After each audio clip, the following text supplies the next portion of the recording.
Nasubukan mo na bang pumasok sa isang unlabeled relationship? Kung oo, maiintindihan mo ko. Pero kung hindi, subukan mo na lang munang pakinggan ang kwento ko para makaiwas ka na rin bago pa man mangyari sa'yo to.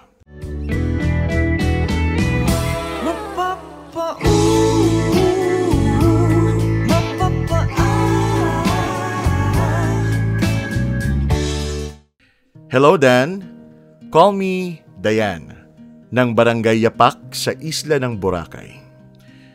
Nagtatrabaho sa isang 5-star hotel bilang front of the house staff. Sa maliit naming isla, hindi mahirap na makahanap ng taong bibihag ng atensyon mo. Sa mga foreign tourist pa lang, magsasawa na talaga ang mata mo. Dito sa lugar namin, marami nang nakapang-asawa ng mga foreigner. Iba kasi talaga ang ganda ng morenang Pilipina. Akala ko nga, yun din ang endgame ko eh. Kaso, nahulog pa rin sa Pinoy. Nakilala ko si Justin September last year. Kasalukuyan silang nag-OJT dito sa hotel bilang chef. Galing po siyang Davao City. Dan, ako yung tipo ng tao na madaling ma-fall. Yung parang unang kita ko palang crush ko na kagad. Lalo na sa mga magagaling mag-gitara. One time, nagkasabay kami ni Justine sa staff smoking area. May bit-bit siyang gitara. Nagpa-practice siya kasi raw pagbalik niya sa Davao, may contest silang sasalihan. Ang galing! Hindi pa man namin kilala ang isa't isa ay sinampulan niya na ako kagad at kinilig naman ako. Kita sa mata. Gusto na kitang makasama. Sama tayong dalawa.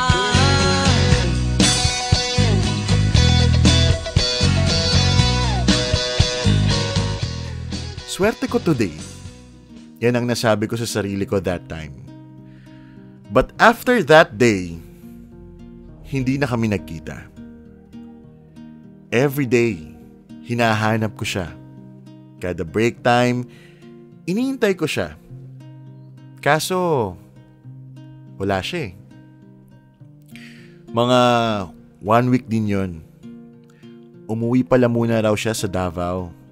Kasi, may emergency sa kanila. Nung nakabalik na siya ng Boracay, I saw him again. And nasakto pa na nagpapasurvey kami sa department namin. Sabi ko, Kuya, pasurvey naman po. Hiyang-hiya ako nung time na yun. Kasi nga, medyo crush ko na siya eh. Alangan lang ako kasi parang ang bagets. Pumayag siya Dan, but my condition. Ang sabi niya, add kita sa FB ha, after kong masagutan yan. Siyempre, nahiya ako kasi may kasama siyang mga chef and may kasama rin ako. Nagdalawang isip pa nga ako eh. Kasi, baka alam niya na may crush ako sa kanya. But still, pumayag ako. Naniniwala kasi ako na walang dapat pinapakawalan ng oportunidad, lalo na pag nasa harap mo na. Kaya for the go na. Hi! Yan ang unang chat niya sa akin. Kinikilig pa ako noon and agad ako nag-reply ng hello.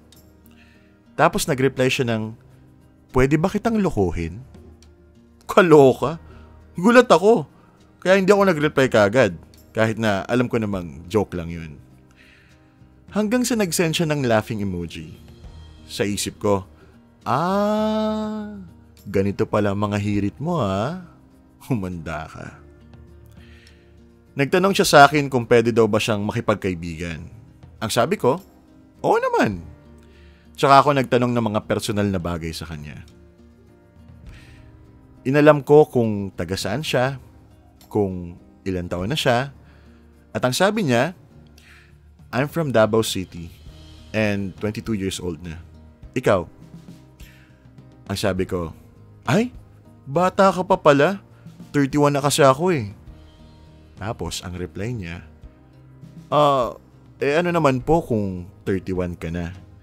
Tapos siniritan ko siya ng, sayang naman, hindi pala pwede pag dumede ka pala sa akin, tatapik-tapikin pa kita. Sabay sabi kong, kaya wag ako. Kaya kong tapatan yung pagka-breezy mo. Nagtawanan na lang kami sa chat. Pareho kaming loko-loko eh. It all started with a joke, kaya kami naging close. Araw-araw na kaming magkasama after nun. Pag break time, lagi lang siyang nakasunod sa akin. Pinaglalayo na nga kami ng mga katrabaho namin eh. Kasi raw nakaka-bitter kami. Ang sweet daw. After work, naglalakad-lakad kami sa beachfront.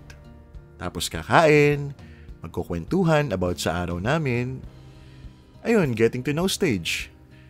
Pero we're already friends. Tapos, tinawag niya akong babe. Sinakyan ko naman. May konting kilig na ewan. Then, pag oras ng umuwi, aantayin niya akong makasakay bago siya umuwi. I asked him, "Why are you doing this?" Sagot niya, "Because you are my priority and I want to make sure that you are safe." Hindi ko alam kung kikiligin ba ako o ano. Siyempre, ayoko namang mag-assume na porket yun yung sinabi niya, may something na. Ayokong masaktan. Mahirap yun. Araw-araw na kaming magka-chat.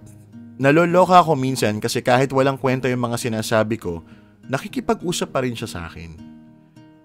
Sa biruan nagsimula to, pero nahuhulog na ako. Gusto ko nang itigil pero ang saya ko kasi pagkasama ko siya. Ang saya ko pag nandyan siya. Makita ko lang yung ngiti niya. Wala na. Natutunaw na. 2 months after nun, birth month na namin at nag-exchange gift kami. I received a teddy bear and siya, binigyan ko siya ng bracelet. Kaso hindi magkasya. Ang laki pala ng kamay niya. Kaya binigay ko na lang yung favorite kong necklace. Ang sabi niya, ang swerte ko naman sa'yo. Tumatak yun sa isip ko, Dan. At yun ang araw-araw na nagpapakilig sa akin. But, wala tayong pinanghahawakan na salitang tayo. Ramdam ko na hindi pa siya handa. Na-disappoint ako that time but I took the risk. I want to be with him kaya naghintay ako. He became sweeter than before. Pag day off ko at tinatamad ako magluto sa bahay, gumagawa siya ng paraan para makapunta at ipagluto ako ng dinner. Gutom ako eh, kesa naman kain ko ikaw. Ginojoke ko nga siya lagi ng ganyan. One day, umamin ako sa kanya. Sabi ko, hindi na kita crush. Kinabahan siya ng sobra. Pero bago pa man siya makapagsalita, sinabi ko na mahal na kasi kita. Sinagot niya lang ako ng, okay. Okay? Ano yun? Tanong ko sa kanya. Ang sabi niya, alam mo naman na uuwi rin ako after ng OJT namin, di ba? 2 months na lang yun. Kung makakapaghintay ka, baka saka pwede na nating i-level up to. Hindi ko magets, Dan. Ang sweet niya sa akin sa chat at sa personal, tapos sasabihin, magiging tayo din. Pero for now, kilalanin muna natin ang isa't isa. Wow!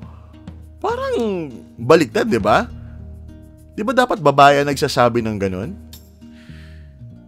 Huminga ako ng malalim at tinanong ko siya, ano ba ako sa'yo? Ang sabi niya sa akin, special ka. Natameme na lang ako nang marinig ko yun. Ayos din Dan?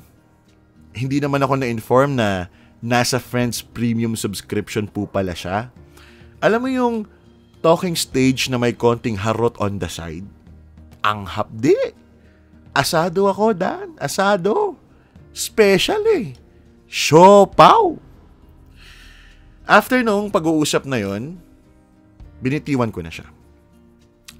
Masyadong namekos-mekos yung feeling ko noong 2023. Kaya nga, promise ko sa sarili ko ngayong taon, Mag-gym na ako para mabilis na makatakbo pag may nakasalubong na walking red flag. Kidding aside, Dan, masakit pala talagang mapaasa lalo na kung babae ka.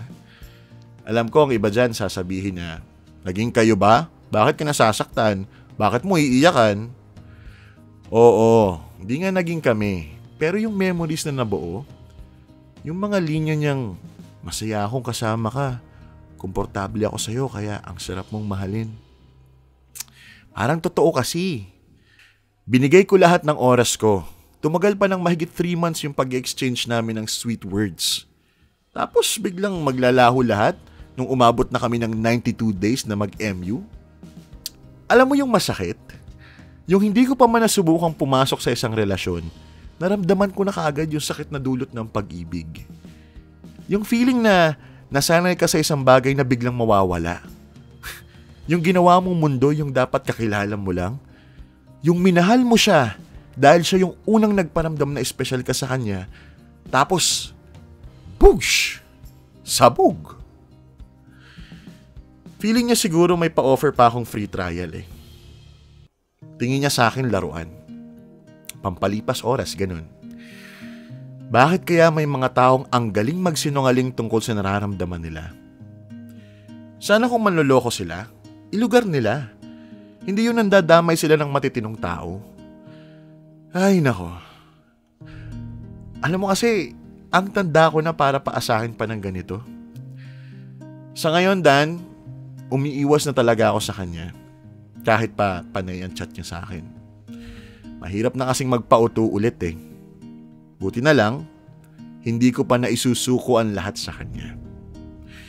Hanggang dito na lamang po. Maraming salamat and Happy New Year, Dan. Ang kwentong ito ay kwento ni Dayan. Nabubulag at nabibingin. Bakit okay lang na parang tayo pero hindi? Kaya puso'y di mapakali. Nagtitiis kahit may pait sa ganito.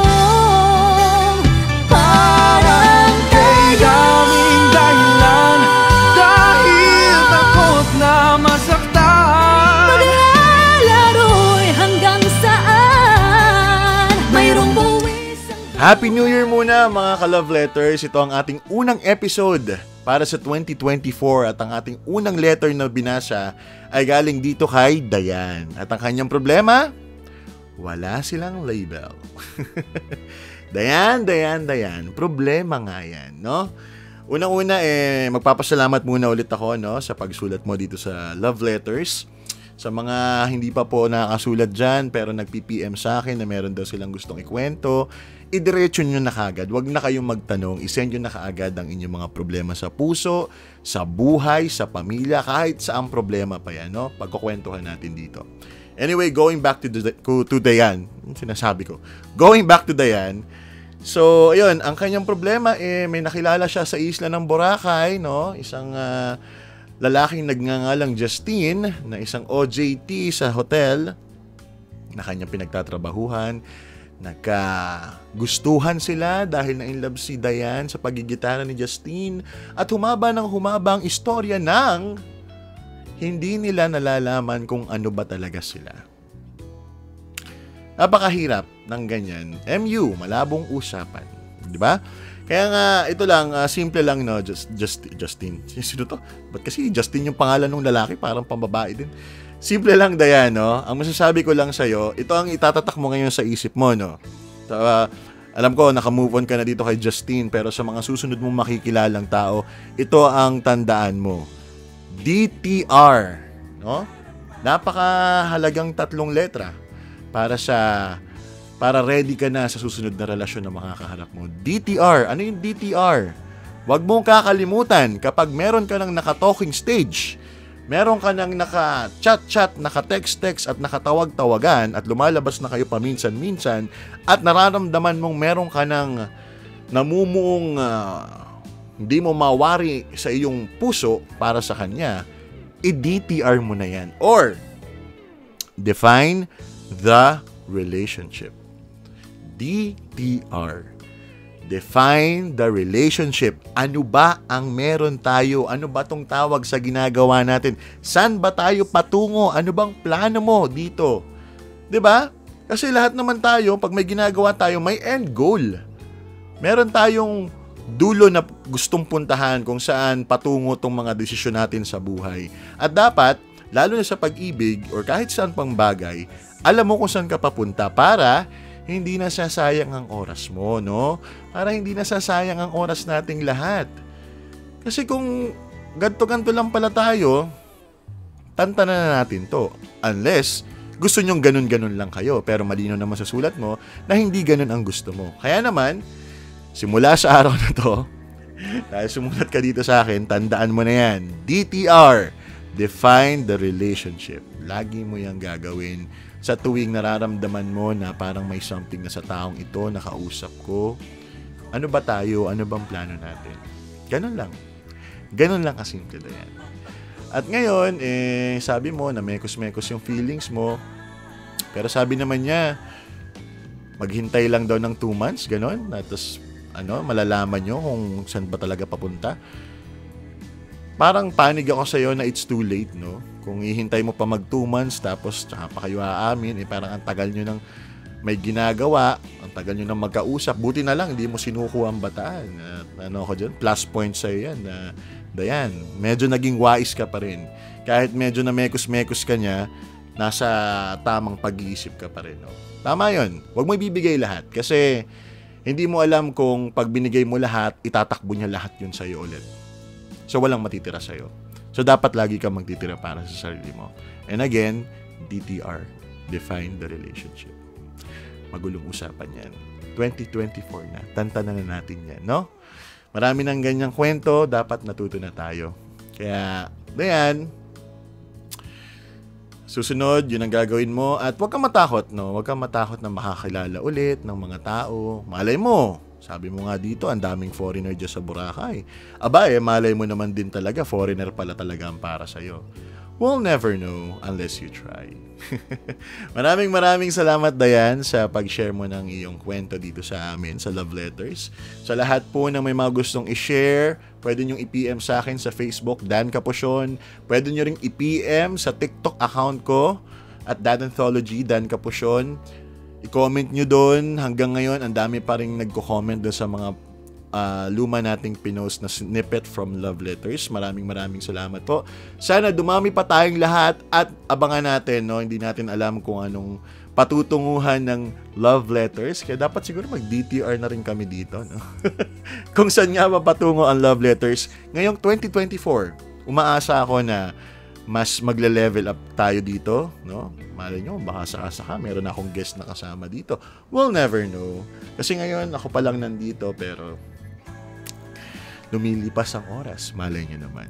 Kaya naman, until then, kwentong masaya, may kilig, may drama. Kung kailangan nyo na masasandalan, kwento mo kay Dan. At para sa'yo, Dayan, meron lamang akong isang katanungan. MU, magulong usapan. Tigilan nyo na yan. Post mo nga may caption, kape nga may label. Tapos kayong galawang magjowa, ang tawag pa rin, single? 2024 na, uy.